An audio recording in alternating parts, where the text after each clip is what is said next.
When a small section of the society feels threatened, that's when they start behaving in ways which are horrent. You see this with the rise of the far right in Germany, the rise of the far right in the UK. This is definitely an issue. We haven't got things in balance. And when things come out of balance, that's when you have huge problems. And unfortunately, I really do worry about the United Kingdom right now. I worry about the United States. I am, of course, worried about Israel and Gaza and the Palestine conflict, Russia and Ukraine. These are big, big things. And we are a long way away from where these things are happening. But they have an impact on our country here, and they have an impact on humanity.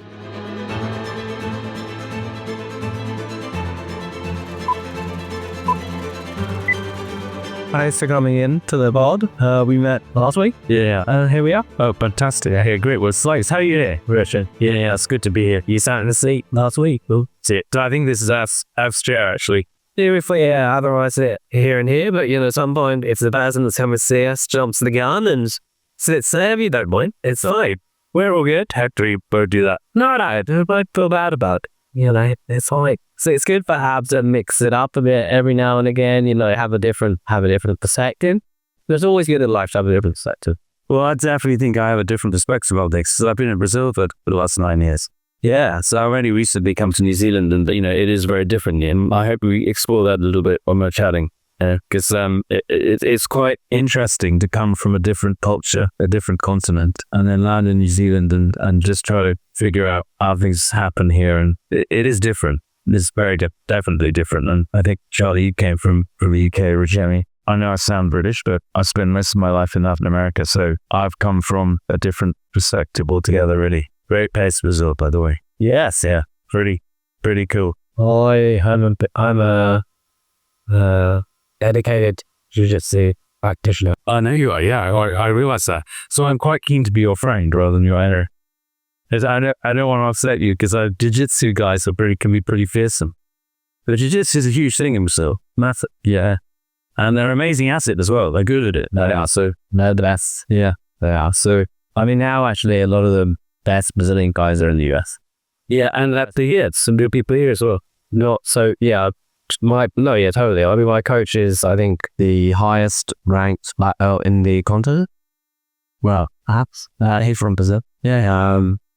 Você fala português então, cara? Tá falando português? No português. Even though I'm on quarter Portuguese. Yeah, brilliant. My grandmother's side. Really? From whereabouts? Coimbra?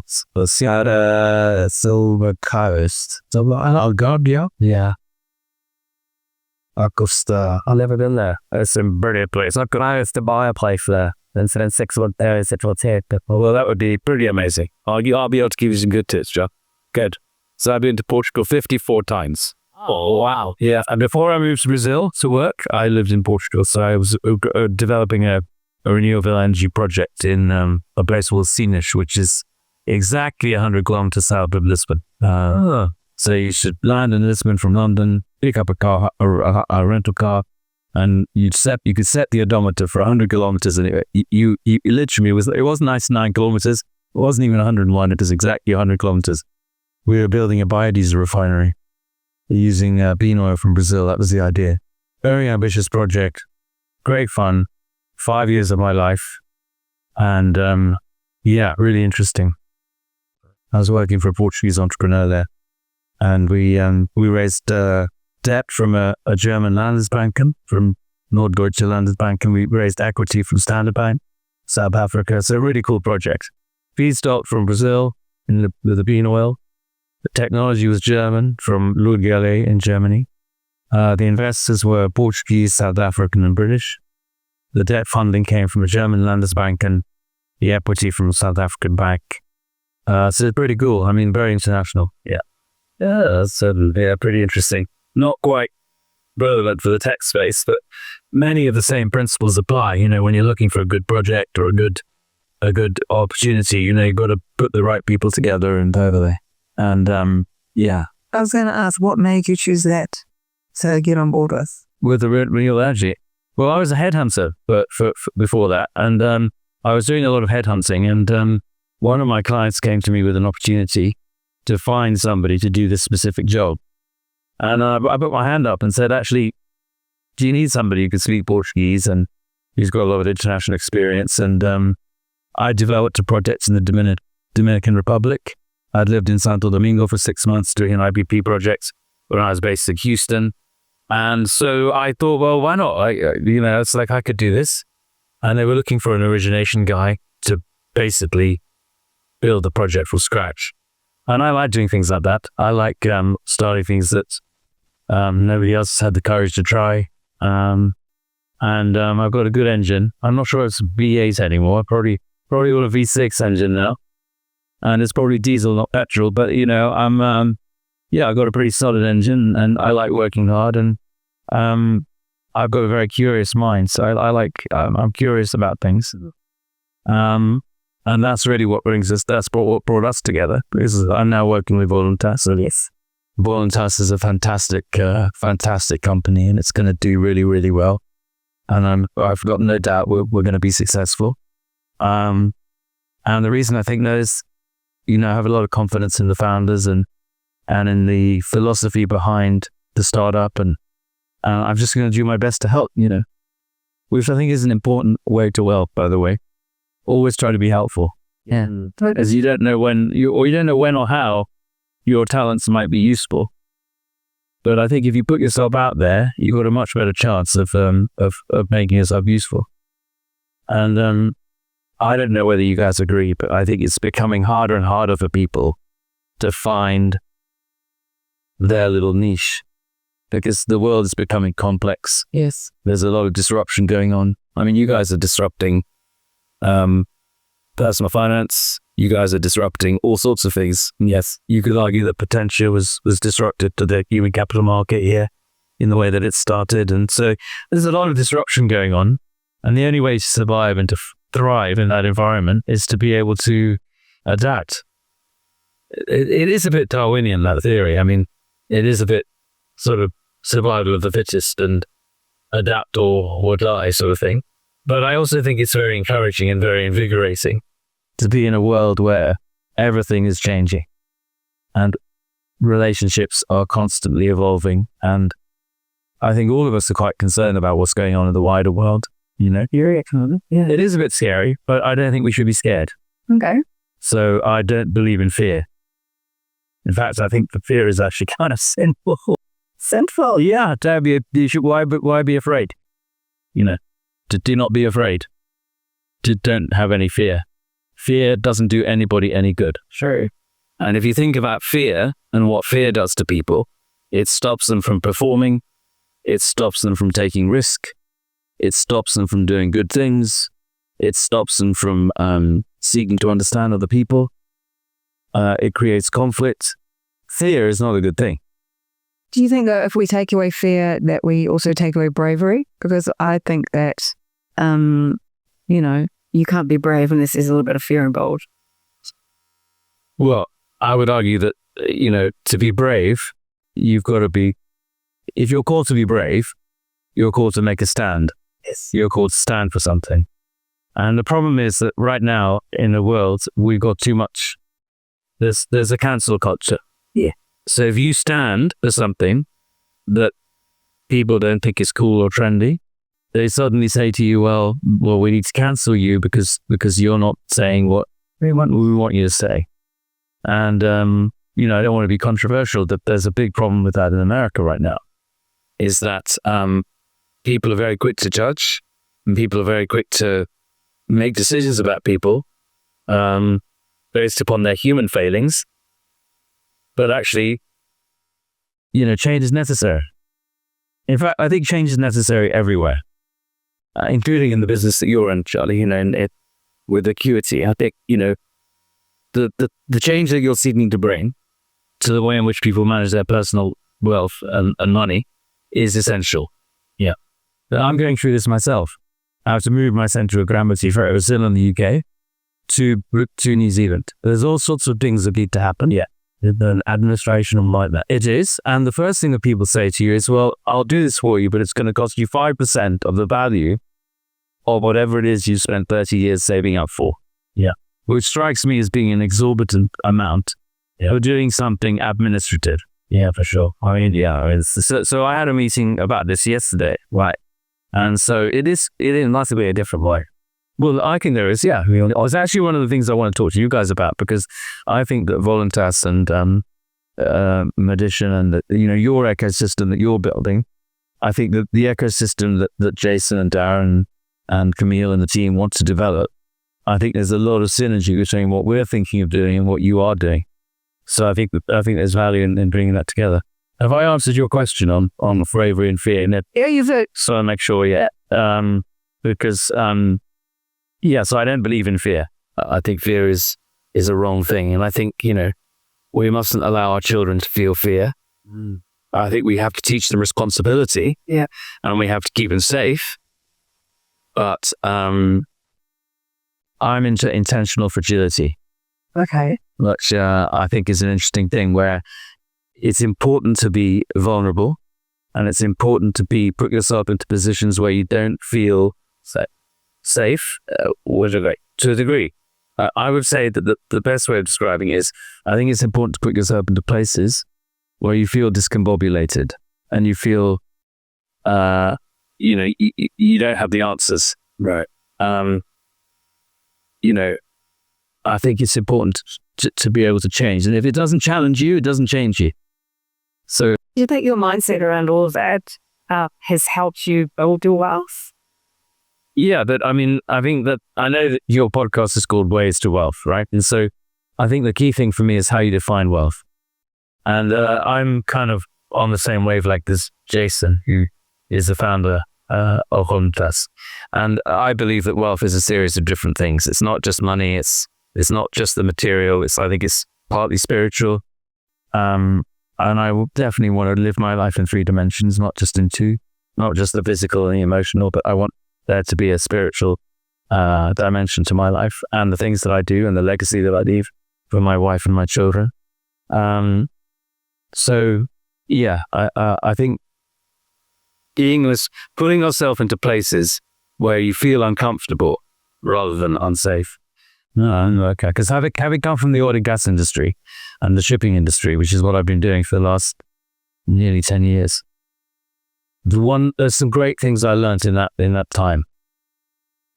In the oil and gas industry and in the exploration industry and in oil transshipment, which is what I specialized in, it is to do with fluid dynamics, it is to do with logistics, it's also to do with people. But that is an industry which you have to be safe in. If you're unsafe, people die. Yes. Or you have a spill to water, which would be catastrophic for the environment. So, a lot of people love to knock oil and gas, and they say, look, it's a terrible thing. But the fact is that look at what's happening in Germany right now and the whole of Europe, where the Russians have basically switched off the gas supply. Yeah. And it's having a devastating effect on manufacturing. It's having a hugely negative impact on the cost of living, because cheap gas from Russia was basically what everything was propped up on. And so, there are some big macro things that are happening. All of us care about the planet. All of us want a sustainable future for our children. Nobody wants to be abusive of the resources that we've been given to care for. But I think we also have to be kind of practical and until we found sensible alternatives, we've got to use the resources that we have to make sure that, people can sustain themselves in a way that's not incredibly stressful.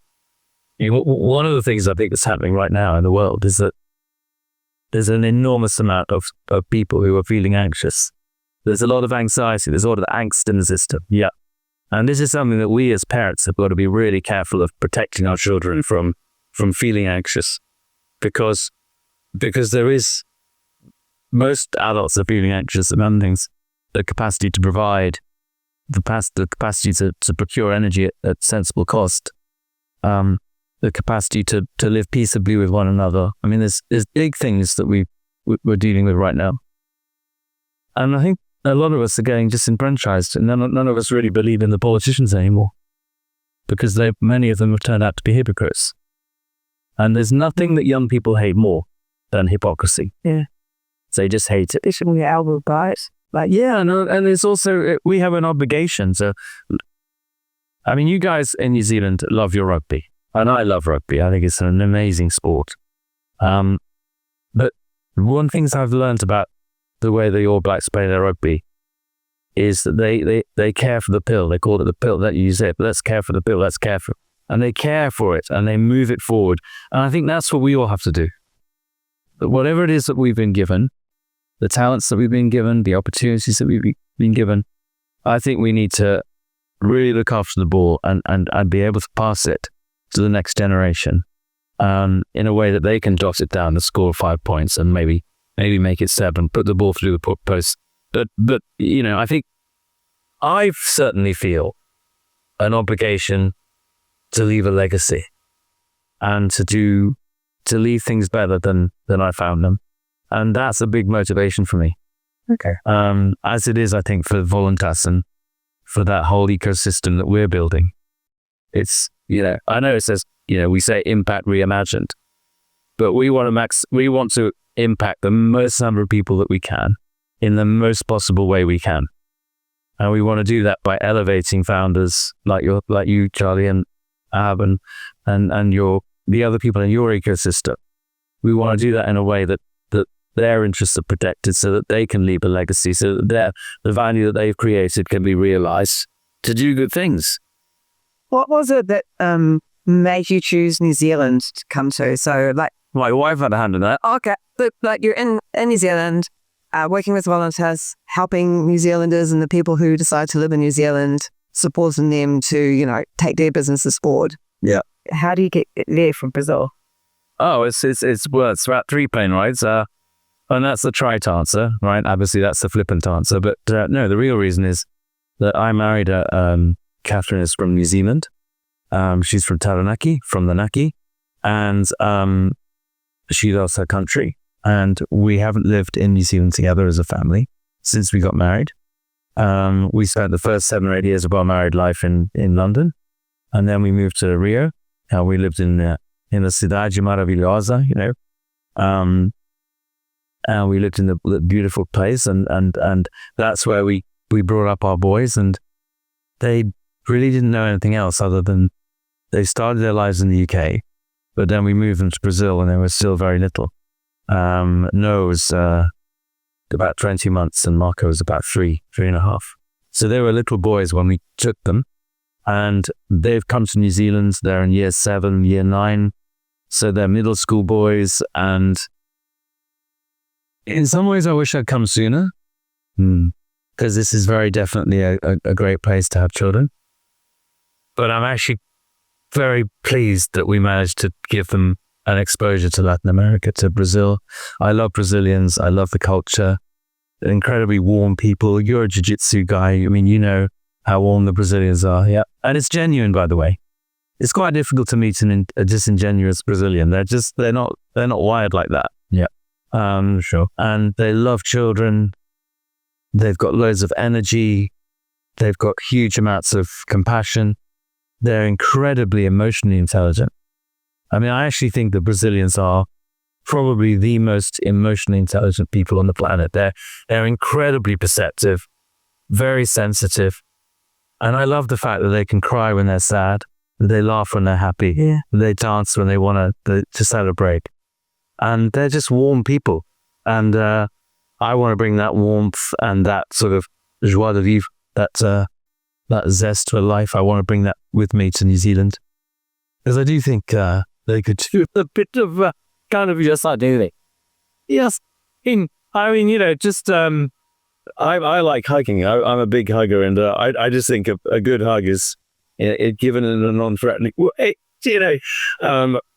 it's quite not amusing, because I can understand how people can be a bit sort of not really enjoy a hug.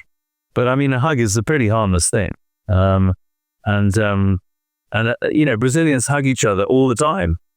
Yes, often that you. And you walk into an office, posso te dar abraço? Can I give you a hug? It's com muito prazer, with pleasure, and there's that warmth that breaks the ice, right? And you were talking about fear and overcoming fear requires courage. But people can find offices quite intimidating places, and I think if you can make them less threatening and less intimidating, you get a much better result. So that's that. Yeah. So, like what you mentioned earlier, there's some fairly large cultural differences between Brazil and New Zealand. So from a business point of view, what have been some of the biggest changes you had to make with your... Well, this is the thing I'd like to argue, is that actually we're all the same everywhere. I don't think there are that many differences. There's a difference in style. There's a difference in language. There's definitely a difference in the geography between people. Because, in Brazil, there's less space. It's more congested. People are closer together. It's okay in Brazil to give someone a kiss on both cheeks and to give them a hug. And that's cool that, nobody gets offended by that. In fact, they would be offended if you didn't show them a bit of love. So there's that. I also think there's, I know everyone's warned me about the tall poppy syndrome in New Zealand and how you mustn't be a tall poppy, which I think means you mustn't be too big for your boots. You mustn't sort of say how great you are. And I totally get that. I mean, why would you anyway? People have to discover that for themselves. It's not really our job to say to people how great, as we might not be. And I actually think that is quite a nice thing about Kiwi culture.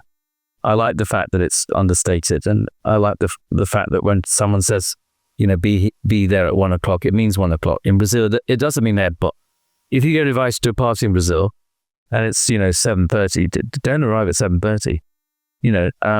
But the host will still be in the shower, and possibly together. It'd still be like getting their stuff together. The children will still be, it'll be a disaster. But if you arrive at sort of 8:30, 9 o'clock, perfect time. Absolutely perfect timing. Because they've got themselves together. They've actually managed to, it's all good. So time is a very interesting thing. Jason talks about time boxing, which I think is really a great skill. I didn't know what he meant to begin with, but time boxing is a great thing. This is what I'm going to do in this time. And then I'm going to have my family time. I'm going to have gym time or jiu-jitsu time. And you box it and nobody can interfere with it. If you don't box it, then everyone can kind of mess with it and nothing really works very well. So I'm enjoying that about New Zealand. The discipline that comes with time is a different thing. I think that Kiwis are really great at being economical with words. I think they use just as many words as is necessary to say all they want. It's bad to put it. They don't use any extra words, I have a degree in linguistics and I speak a few languages, most partly by accident because I was born, I was made in Chile and born in Brazil. My parents had lived in Chile for 9 years before they moved to Brazil. And so I grew up as a child in Brazil. And so I'm actually much more Brazilian than I am British. Although clearly I am British and my ancestry is British, like yours is Charlie. But you're Birmingham, right? Oh, no, Southern. Oh, yeah, sorry, so Gatwick. Oh, nice, yeah, yes. And you for the airplanes? Yes, literally. Right there. About 8 minutes. Really? Yeah, very, very handy. A bit like living in Auckland then. Yeah, but where I live in Auckland as well is an 8-minute drive. Hey, that's... Or I just like that's fine. It's in case he has to get out of the country quickly. No, so I like the fact that in New Zealand, things are efficient on the whole. One thing I've struggled with a bit is this whole Maori Pakeha thing. Like my feeling is we're all here. Yeah. The country has amazing heritage. The Maori actually came to the country themselves from the surrounding islands and from, Polynesia. So we're all visitors to this country. It's the land of the long white cloud. It's 2 islands, quite a long way from anywhere else in the world. But at the end of the day, it's our country. We've all got an obligation to care for it, look after it, invest in it, and live peaceably with one another. So one thing I've still got to get my head around the whole, because I think it's big Historical challenges. Yes, there are. But then there are historical challenges in the Middle East, and look what's happening there. In my experience and my observation is that if you look for conflicts, you can quite easily find them. So I'd like to see a world where we look for ways in which we can help one another. As Ab says, to collab. I love that word, by the way, because it to me it sounds like being in a laboratory. Yes. You know, let's collab. Let's get in a laboratory together and be there together. Yep. And let's cohabit in the laboratory that life is. You know. So yeah, but that's one thing I have struggled with a bit. I don't really see why such a meal is being made out of it. Like why? Like if you talk about something, you can make it bigger. Yeah. Whereas if we just got on with life and we sought to understand each other, wouldn't life be better? Wouldn't things be less complicated? Now that's coming from my position of ignorance, and my wisdom on it, having come from other places, is it seems really good.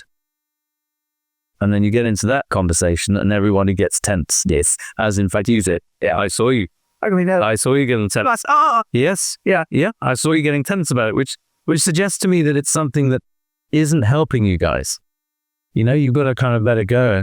So I work within the health sector. Yeah. And so I see a heck of a lot of inequity for Māori and Pacific Islanders and that kind of thing. And I've been lucky enough to have recently gone through a whole lot of education around te tiriti, and I've been lucky enough to go onto a marae and kind of learn it more than what I was taught at school. But it's definitely opened my eyes up to the fact that the education that I was given, I'm 42 now, so 30 years ago, was nowhere near, it was I'm blunt, it was the whitewashed version of potentially what did happen. Which in itself is a problem, yes. So I think there's definitely room for education and for finding commonalities, like you say. But I don't think we're there yet. And I think what's happening with the government at the moment, it's not necessarily helping anything. Right. See, to be fair, I haven't been here long enough to really understand all the politics. My observation is just a much wider thing.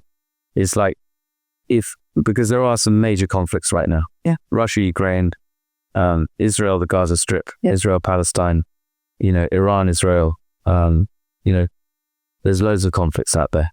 And I think that we are not fixing them. No. That nobody's making progress. And I think the thing that I love about you guys is that you're looking at a problem and trying to fix it, right? You talk about the community and what you're doing with that. And I guess what you've done with Potentia and all of that other stuff. The fact is, what we are all trying to do is we're looking at problems and we're trying to fix them. We're trying to make things easier and quicker and faster and better. And I think, I totally get your point about you look at history through the lens you've been taught. And as children, you receive it and you trust the information you're given and you think, okay, this is it. This is kind of what it is. Yeah. But of course, it isn't necessarily what it is. I'll be honest with you, I love the Māori.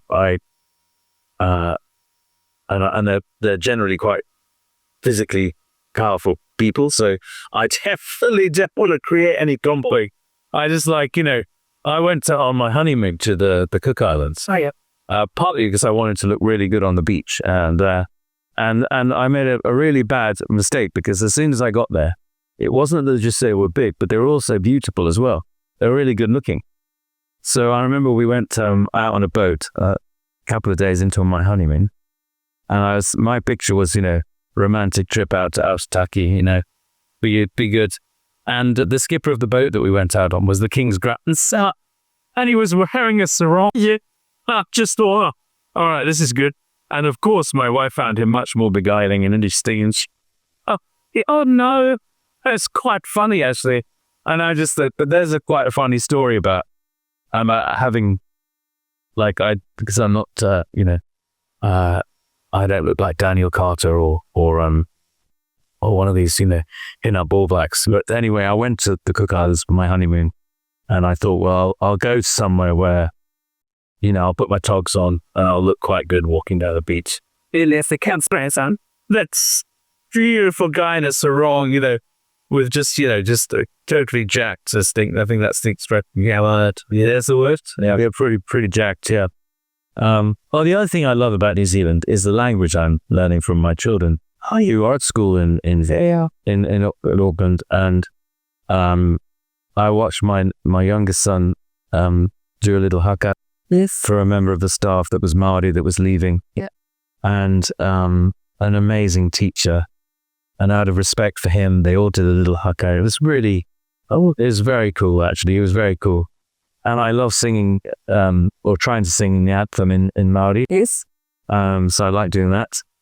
And so I mean, there's parts of New Zealand that I absolutely love. And I think like the kind of thing to consider when we're dealing with these kind of generalized kind of cyclical conflicts, is that they're typically driven by the broader environment. And in this case, because I'm a history buff for economic history, and typically internal conflict around kind of people is driven by basically issues in the economy.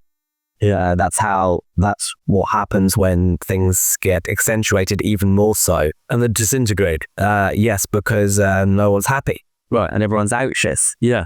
And what that does is that flares up kind of past trauma, essentially. Yeah. Well, that's kind of what's happening. Yeah. And it kind of creates a situation where maybe you become more walled off.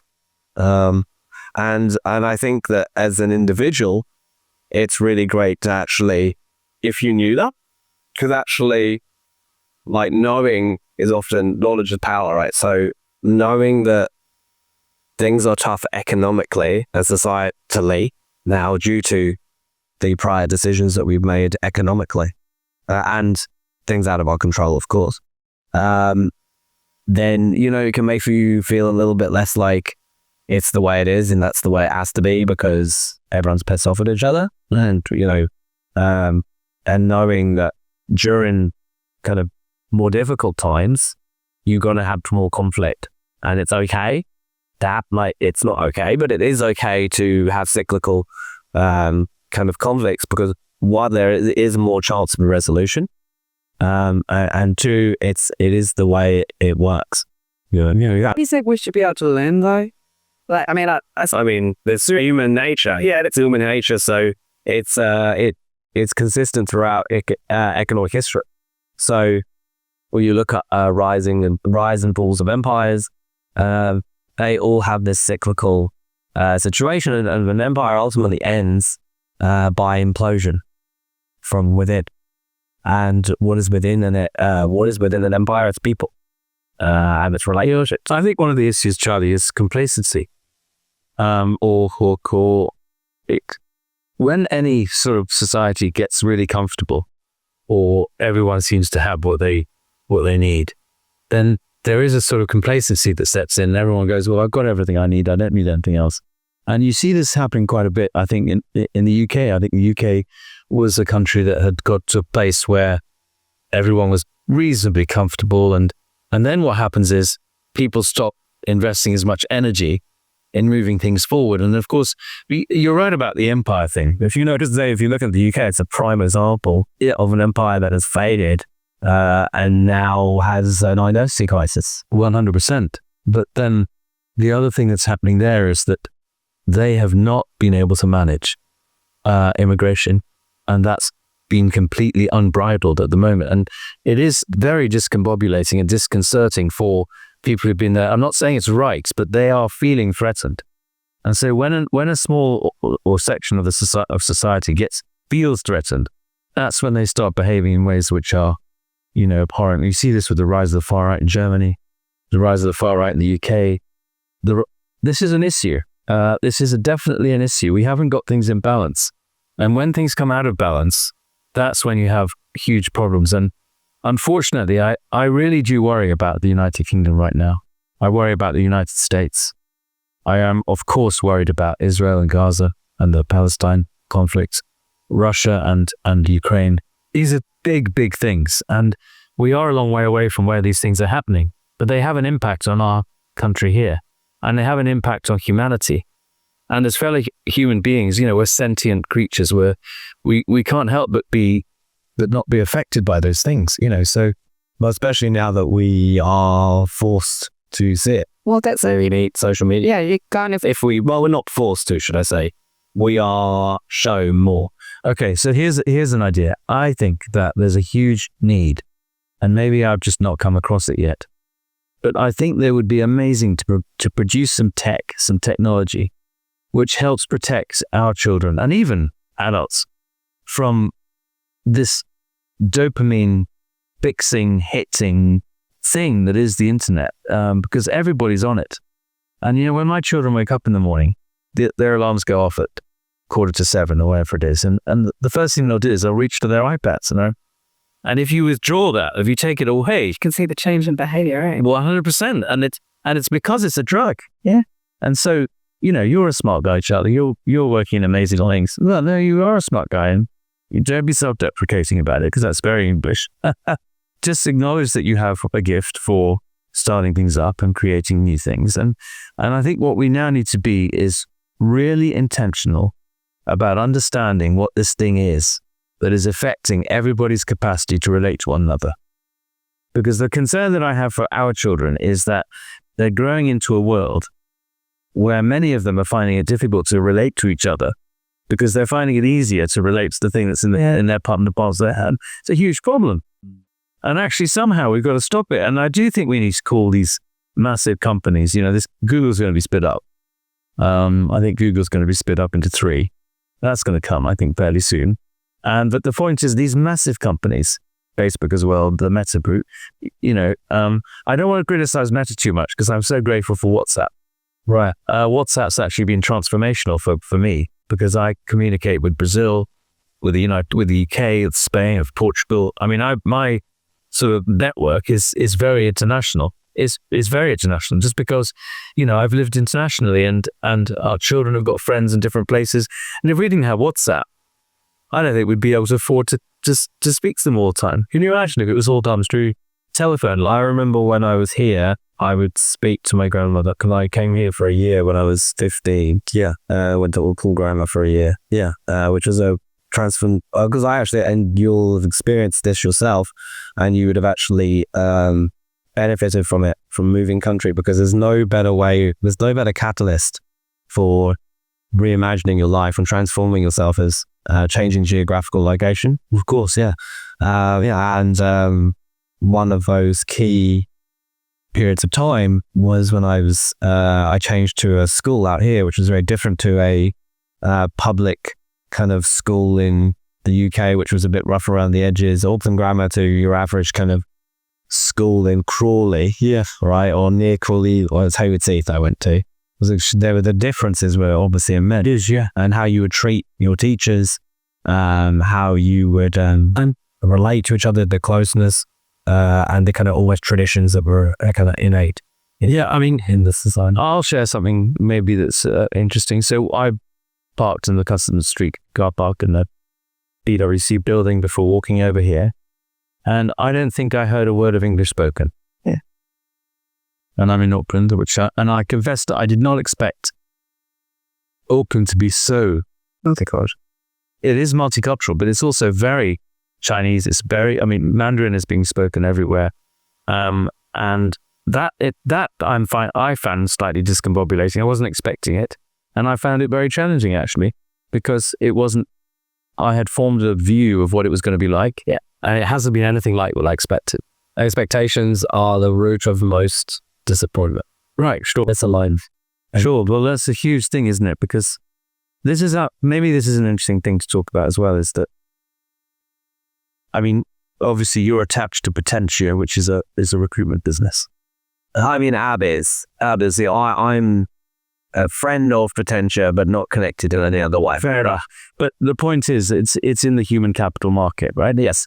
It's finding people for companies and helping them. Yeah. And it's quite a good name, actually. I like the word Potentia because it implies potential and making the most of yourself, etc., which I think is really interesting thing.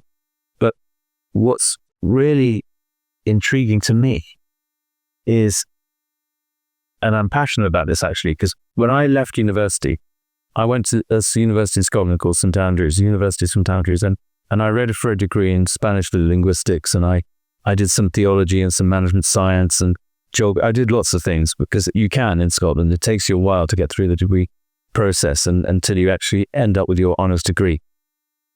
But the first job I went to was in management consultancy, and I went into Accenture. Right. Yeah.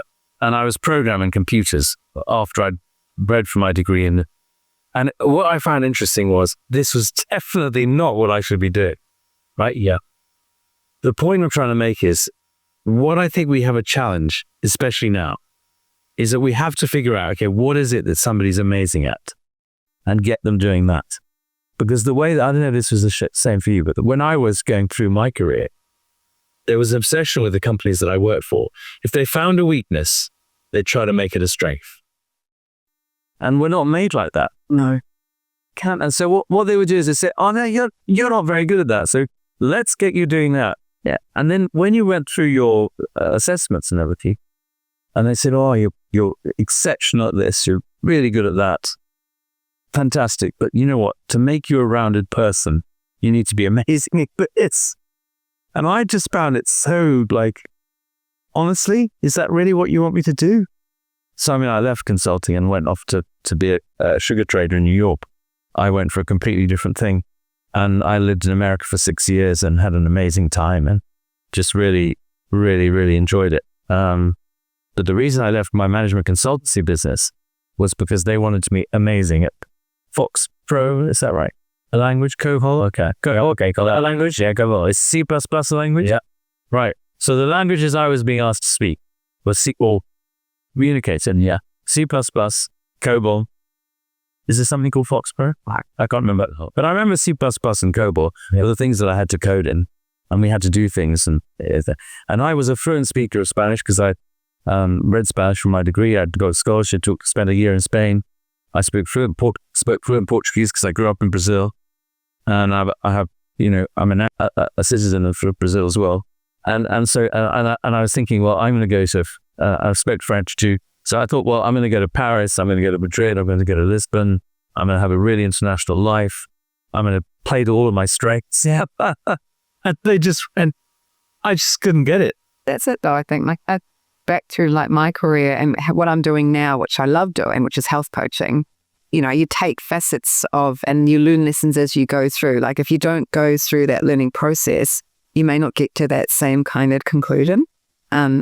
Charlie talks a lot around, in terms of generational wealth and that kind of thing. If we give our children potentially all that financial wealth, we're almost robbing them of the opportunity to learn lessons for themselves and to see whether they can do it better or differently for themselves. And I think having the ability to take the opportunities and make of them what you will. And like you say, see where your strengths lie and follow that. I'm not sure if there is as much of that happening nowadays as what there should be. Do you know what I mean? Back to your comment around finding what people are good at and let them following that track. So look, just to be faithful to your sort of theme of ways to wealth. But firstly, I think the way to wealth for all of us is to have great families, try and create a nuclear situation where, I think all of it, I believe in the nuclear family, basically, is what I'm saying. And I think if you have a strong family, it's great to be blessed with, I know you've got 3 children, how many? Have you got kids? 3 as well, is amazing. Prolific. I've had 2 boys, but to have children and I think legacy really is about how you lived your life, how you've enriched other people. It is definitely not all about money. It really is not all about money. And I think this is one of the reasons that I think that you guys are going to be really successful. I think the Voluntas will be very successful, is because we're not just about money. We definitely are not. Money is not what inspires or even elevates necessarily. We do want to see fairness. We do want to see people monetizing their skills. We do want to elevate people. We do want to help people. It is about impact reimagined. It's all of those things. But Voluntas, ubi voluntas ibi via.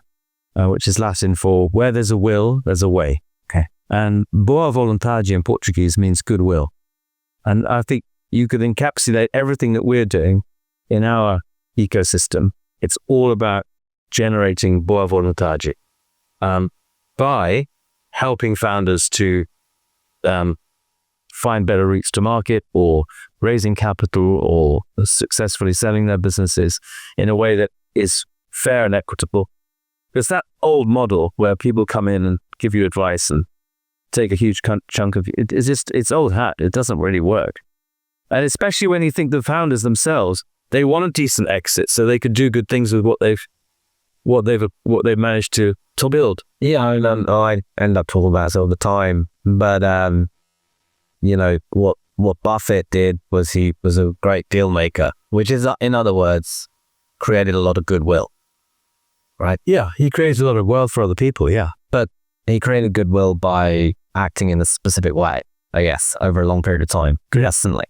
And I guess, what I probably learned most from Ad is that, you can build amazing relationships, and those relationships can then be net positive for everyone around you.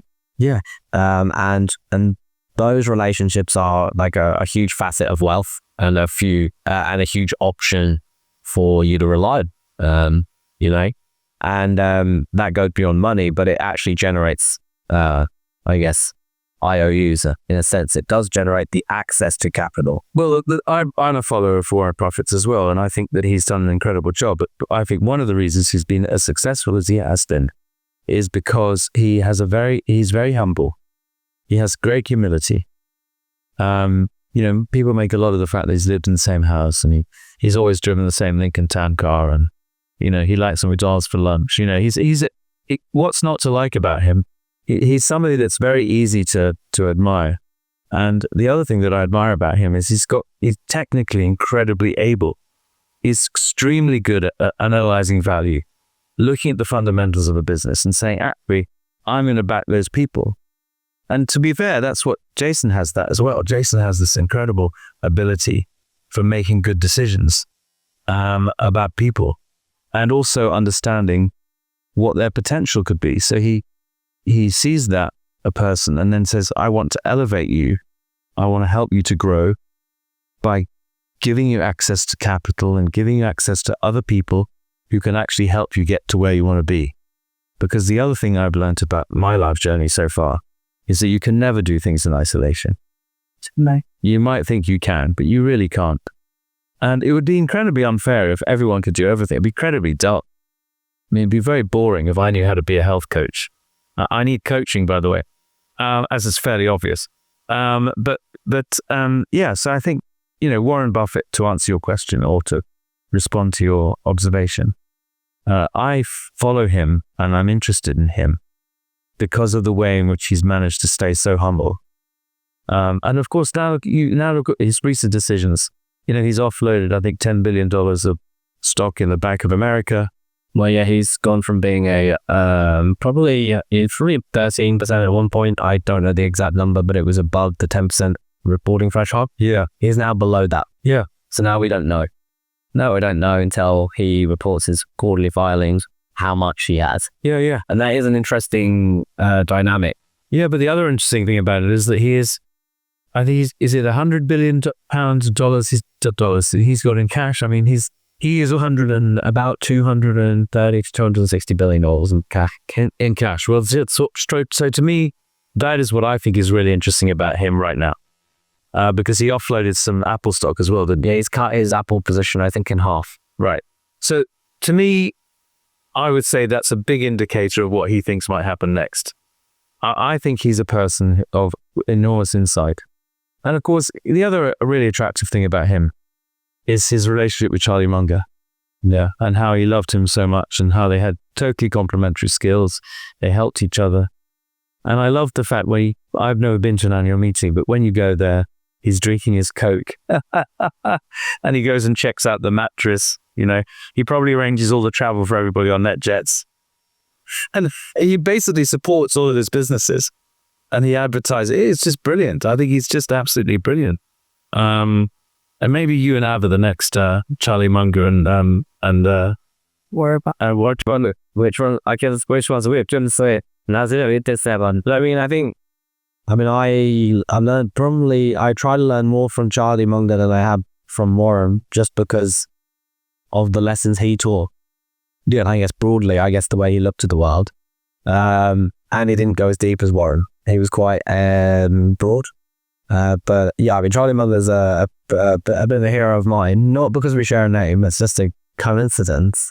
Yeah, they said they never argued though. Me and Ab always have debates. So I think that's one difference for us. Yeah. But never in a way that's, I guess, negative.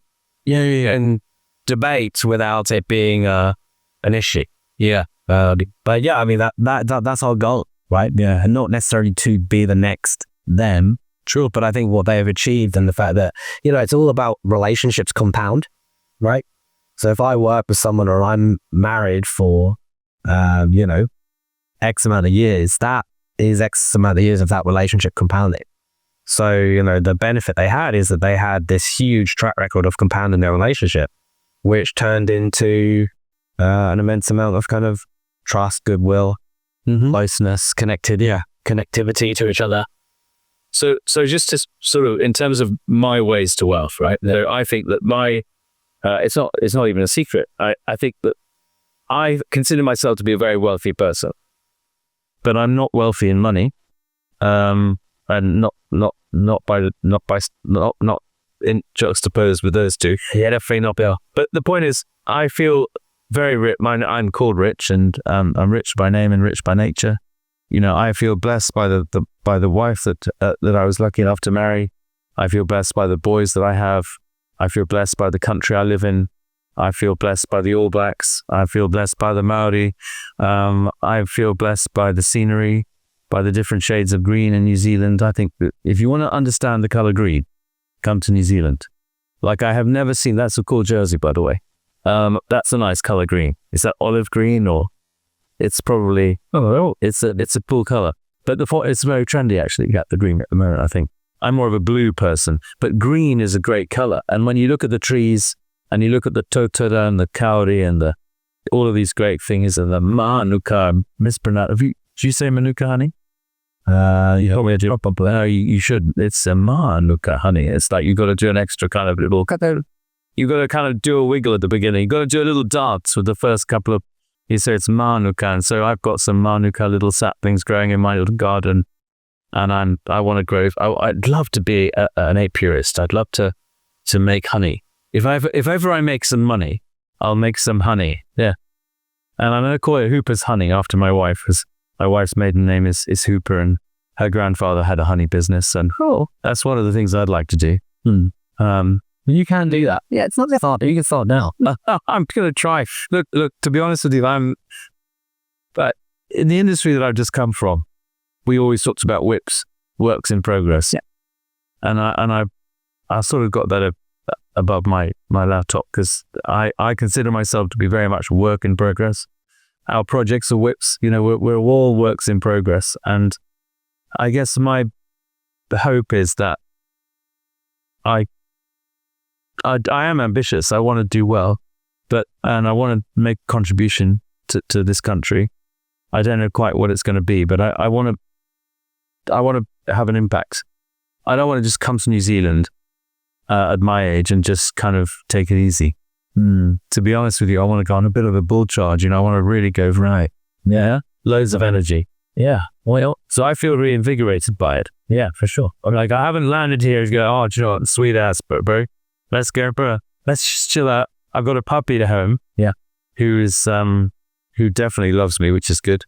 I've got teenage children. Have you got that yet? No. That when you get to you're no, under 10 on bed. Oh, such a good age. They love you still.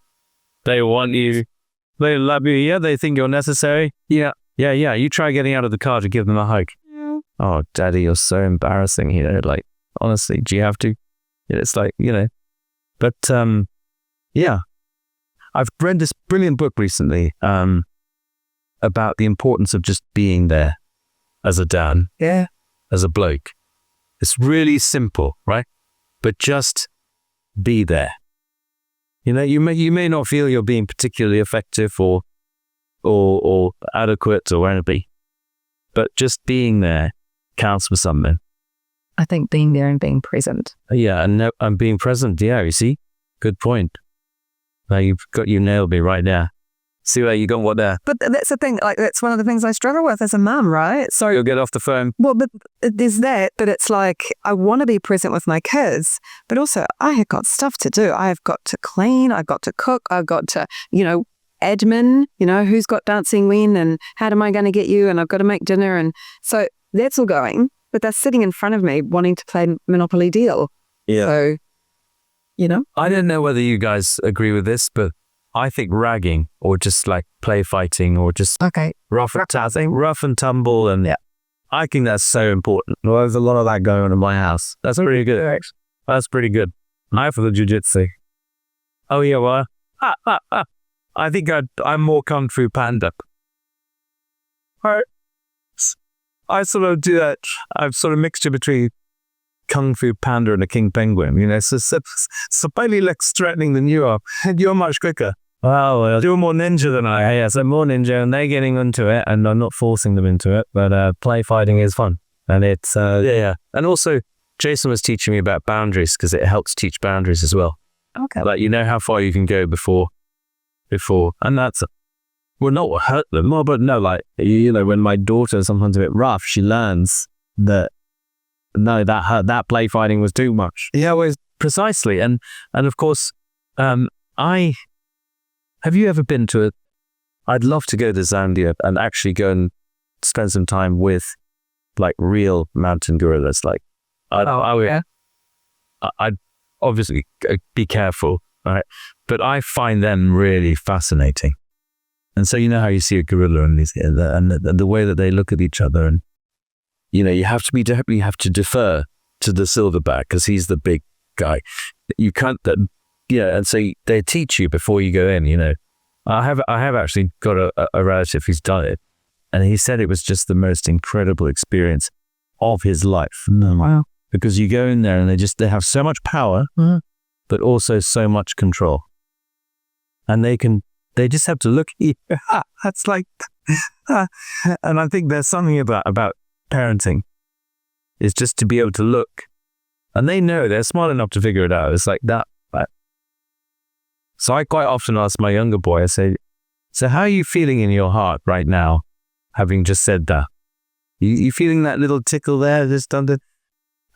You can see him just going, little brain processing. When they've overdone it slightly, right? Sense checking. Yeah. The other thing I think we must definitely do is have fun.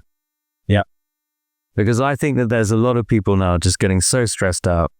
I think there's a lot of fun has gone out of life. And I think that's really to our detriment. Totally.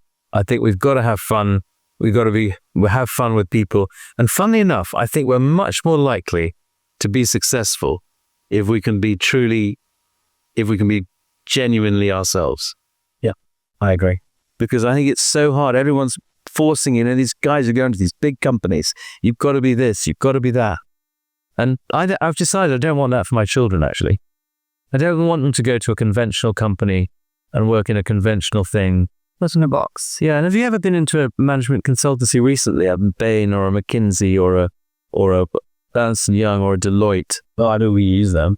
Yeah, no, so we do too. And this is not a criticism of them as people at all, because they're very useful and they're very able and they've got knowledge that's very valuable and very important and very helpful for us as entrepreneurs who are trying to start new businesses.